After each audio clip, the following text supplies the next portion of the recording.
Hello दोस्तों, मैं संजय शुक्ला आप सभी का स्वागत करता हूं। आज की वीडियो में हम लोग संविधान सभा का अध्ययन करेंगे, जिसमें देखेंगे कि जो संविधान और राज्य व्यवस्था से संबंधित जो महत्वपूर्ण परीक्षाएं हैं, सिविल सेवा से लेकर के LT grade, TGT, PGT, UPP और जो ऑल वनडे एग्ज़ाम है उसमें ये सवाल कहीं न कहीं पूछे जाते हैं इस भाग से, और इसमें महत्वपूर्ण सवालों पर हम लोग चर्चा करेंगे और देखेंगे कि जो संविधान और राज्य व्यवस्था से जो सवाल आते हैं वो कौन से महत्वपूर्ण सवाल हैं। उसमें से 20 प्रश्नों पर हम लोग आज चर्चा करेंगे, जो बहुत ही महत्वपूर्ण है, आसान भी है। थोड़ा सा अगर इस पे ध्यान दें तो हम पूरा से पूरा कर लेते हैं। और वैसे भी किसी भी परीक्षा में पॉलिटी ऐसा विषय है जिसके सभी प्रश्न आप अगर थोड़ी सी भी सावधानी बरतें, रिवीजन रखें, तो सभी के सभी प्रश्न जितने भी पूछे जाते हैं, जैसे सिविल सेवा में आप जाएंगे तो 10 से 12 तक क्वेश्चन आपसे पूछे जाएंगे, पूरे सवाल सही हो जाएंगे। टीजीटी में एलटी ग्रेड, सामाजिक विज्ञान और जो ऑल वनडे एग्ज़ाम है उसमें 2 से 3 प्रश्न जो भी रहते हैं वो सभी हल हो जाते हैं। उसी में हम लोग एक प्रश्न पर चर्चा करेंगे, यानी 20 प्रश्न महत्वपूर्ण प्रश्नों पर चर्चा करेंगे। उसमें हम देखते हैं कि संविधान सभा के एक सदस्य का चुनाव कितनी जनसंख्या पर हुआ। जैसा कि हम लोग यहाँ पर देख रहे हैं कि जो संविधान सभा है उसमें 389 सदस्य हैं और उन सदस्यों में से एक सदस्य का चुनाव कितनी जनसंख्या पर हुआ। तो हम लोग देखें कि इसमें ए आंसर सही है, यानी 10 लाख की जनसंख्या पर एक सदस्य का चुनाव हुआ था।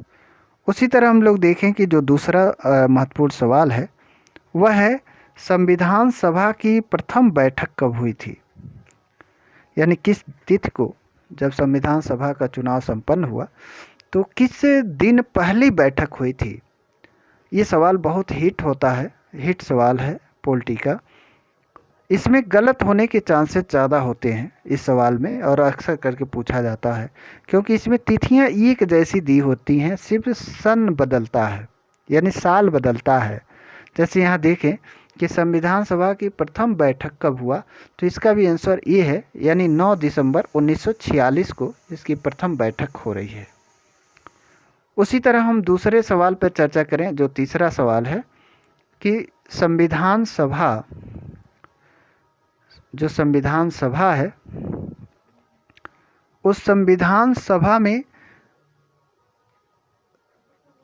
जो उद्देश्य प्रस्ताव पेश किया गया था, जिसके आधार पर संविधान का निर्माण होना था, वह उद्देश्य प्रस्ताव किसने पेश किया। अब उद्देश्य प्रस्ताव क्या है, थोड़ी सी इसको जानें कि उद्देश्य प्रस्ताव संविधान सभा में जवाहरलाल नेहरू ने जो पेश किया था, उसमें संविधान जो निर्मित किया जा रहा था संविधान सभा द्वारा, भविष्य के भारत के बारे में जो खाका खींचा जा रहा था, उससे संबंधित संविधान सभा के उद्देश्य, सिद्धांत और दर्शन को इसमें रखा गया था, जिसके आधार पर संविधान का निर्माण होना था। तो ये उद्देश्य प्रस्ताव जवाहरलाल नेहरू ने संविधान सभा में पेश किया था, जिसमें हम लोग देख रहे हैं जो तीसरे का आंसर है ए है। उसी तरह जो चौथा प्रश्न है इसमें कह रहा है कि संविधान, जो भारत का संविधान है, उसको बनाने में कितना समय लगा। तो कितना समय लगा, तो ये भी सवाल आसान है, और संविधान सभा द्वारा संविधान को बनाने में 2 वर्ष 11 माह 18 दिन का समय लगा था। उसी तरह चौथा अगर सवाल हम पांचवा देखें तो पांचवें जो सवाल है इसमें देखें कि अक्सर करके ये पूछता है, यहाँ से 2 तरह का सवाल पूछता है कि जो मूल संविधान है उसमें कितने अनुच्छेद और कितनी अनुसूचियाँ हैं, और वहीं दूसरा सवाल पूछता है कि जो वर्तमान संविधान है उसमें कितने अनुच्छेद और कितनी अनुसूचियाँ। तो यहाँ पर हमको थोड़ी सावधानी बरतनी होती है कि जो 26 जनवरी 1950 को जो संविधान लागू हुआ था उसे हम मूल संविधान कहते हैं, और आज जो संविधान है उसमें ढेर सारे संशोधन हो चुके हैं समय और परिस्थितियों की आवश्यकता के अनुसार। तो इसमें देखें मूल संविधान में इसका भी उत्तर ये है, और इसमें 395 अनुच्छेद और 8 अनुसूचियाँ थी। उसी तरह अगर हम देखें तो जो छठा सवाल है यानी 6 नंबर का जो सवाल है, ये भी अक्सर करके पूछा जाता है कि संविधान सभा का अस्थायी अध्यक्ष किसे चुना गया, यानी संविधान सभा का अस्थायी अध्यक्ष किसे चुना गया। तो यहाँ पर भी उत्तर ये है, यानी राजेंद्र प्रसाद को। अब यहाँ बताएं कि जब 9 दिसंबर 1946 को संविधान सभा की प्रथम बैठक हुई थी, तो संविधान सभा ने अपना अस्थायी अध्यक्ष चुना था, जिसे सच्चिदानंद सिन्हा को। लेकिन जब अगले दिन जब उसकी बैठक हुई तो उसने संविधान सभा ने अपना एक अस्थायी अध्यक्ष चुना, जो डॉक्टर राजेंद्र प्रसाद थे। तो ये भी बहुत पॉपुलर सवाल है और आसान है, अक्सर करके पूछा जाता है। वहीं पर हम देखें कि जो 7वां सवाल है, इसमें 7 नंबर जो क्वेश्चन देख रहे हैं, उसमें पूछा जाता है कि प्रारूप समिति के अध्यक्ष कौन थे। जो ड्राफ्टिंग कमेटी थी संविधान सभा की, जो संविधान सभा द्वारा जो पारित प्रस्ताव थे उसको जो लिपिबद्ध करने का जो काम करती थी, उसे हम प्रारूप समिति या ड्राफ्टिंग कमेटी के नाम से जानते हैं। इस समिति का अध्यक्ष ये बहुत ही इम्पॉर्टेंट है और अक्सर करके पूछा भी जाता है, बहुत पॉपुलर सवाल है। तो इसके भी उत्तर हैं डॉक्टर BR अम्बेडकर। उसी तरह अगर हम देखें 8वां सवाल, तो इसमें जो ये पूछा जाता है कि भारत का संविधान पूर्ण रूप से कब लागू हुआ। तो यहाँ पे जो 26 जनवरी 1950 को भारतीय संविधान यानी जो भारत का संविधान है उसे उसके सभी प्रावधानों को लागू कर दिया गया, यानी 26 जनवरी 1950 को। यहाँ पे ये महत्वपूर्ण ये है कि 26 जनवरी 1950 को ही भारत का संविधान क्यों लागू किया गया, जबकि संविधान बन के पहले तैयार हो गया था। फिर 26 जनवरी तक का इंतज़ार क्यों किया गया था। तो ये यहाँ पे ये है कि जो भारतीय राष्ट्रीय कांग्रेस है स्वतंत्रता आंदोलन के दौरान, वह प्रतिवर्ष 26 जनवरी को स्वतंत्रता दिवस मनाती आ रही थी। और जब भारत स्वतंत्र हो गया, तो जब संविधान उसका स्वतंत्र भारत का संविधान बन के तैयार हुआ, तो संविधान सभा ने फैसला किया कि जो स्वतंत्रता आंदोलन के दौरान जो स्वतंत्रता दिवस मनाया जाता था 26 जनवरी को प्रतिवर्ष, उसी तिथि को भारत का जो संविधान है उसे लागू किया जाए। और चूंकि भारत का संविधान लागू हुआ तो 26 जनवरी 1950 को भारत गणतंत्र के रूप में स्थापित हुआ। जैसे भारत को स्वतंत्रता 15 अगस्त 1947 को मिल गई थी, लेकिन ये राजनीतिक स्वतंत्रता थी। ब्रिटेन से भारत को स्वतंत्रता मिल गई, भारत का शासन भारतीयों के हाथ में आ गया, लेकिन वो शासन कैसे चलाया जाए, उसकी वास्तविक जो सत्ता है वो जनता में है। और जनता की ओर से इस संविधान को जब निर्मित किया गया और 1950 में जब लागू हुआ, तो ये जनता द्वारा निर्मित संविधान है। और इसी दिन को हम गणतंत्र घोषित हुआ भारत, इसलिए हम इस 26 जनवरी 1950 को गणतंत्र जब बना, तो उसी के उपलक्ष्य में हम 26 जनवरी को गणतंत्र दिवस मनाते हैं।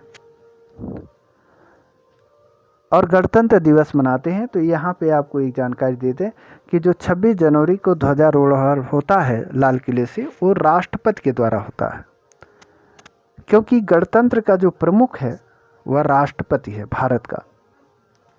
उसी तरह हम देखें कि जो यहाँ पे दूसरा महत्वपूर्ण सवाल है, यानी 9 नंबर जो आप देख रहे हैं, वह है भारत में अंतिम संप्रभुता या प्रभुसत्ता या सत्ता किसमें निहित है।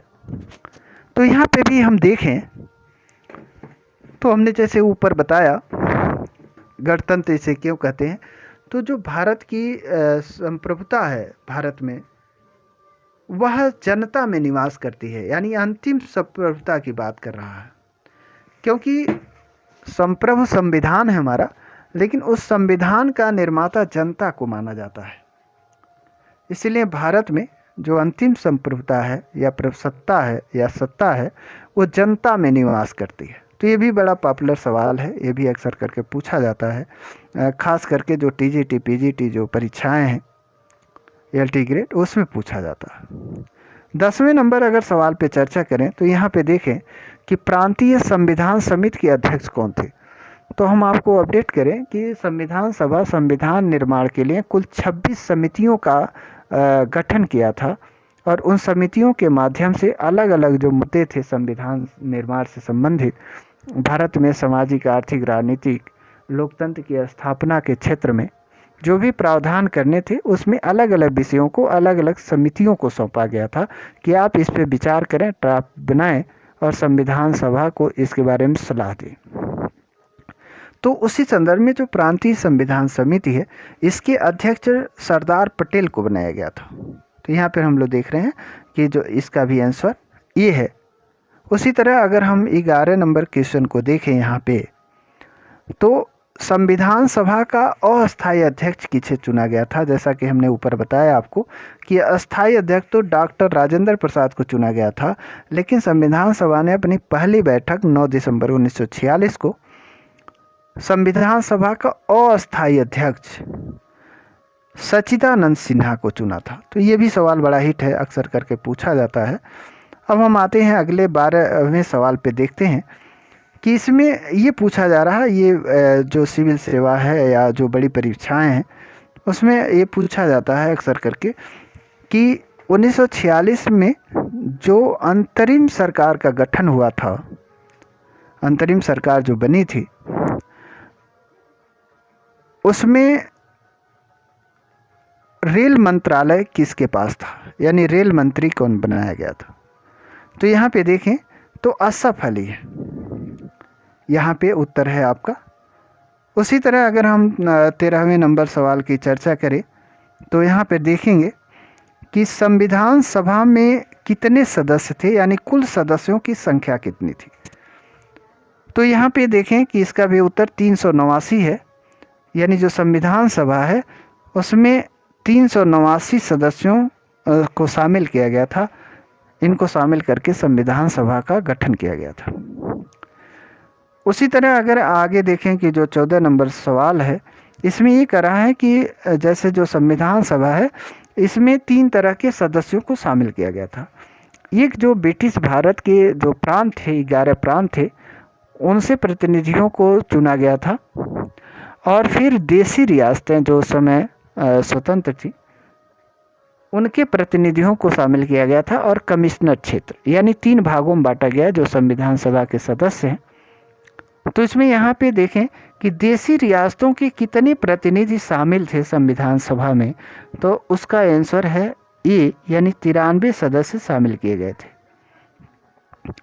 उसी तरह हम देखें कि 15 नंबर जो क्वेश्चन है यहाँ पर कह रहा है कि प्रारूप समिति के अध्यक्ष कौन थे, अध्यक्ष सहित कुल सदस्य कितने थे।